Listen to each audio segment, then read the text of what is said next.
פוגע הגמרא בעצם כלל ממש חתול בחיים. יש גומית, אין דם.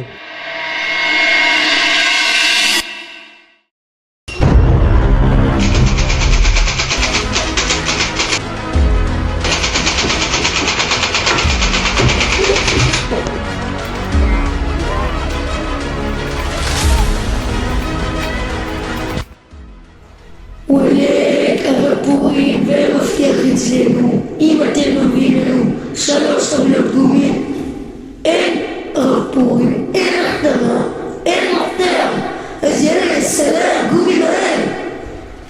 טוב, תקשיבו, כמו שאתם יודעים, אתמול בלילה הרב פורים נחטף לנו מתוך בית הכנסת. 3 מחבלים נכנסים ויורים. זה היה המציאות, זה מה שתפקיד אחד עכשיו, להחזיר אותו. אוקיי? 3 מחבלים יש שם בפנים. אני רוצה צלף, מרחוק מוריד את המפקד שלהם. עוד 3 נכנסים פנימה, אקדחים רובים נכנסים, בום, תוך 3 דקות כולם מגופות למטה. יש! יאללה.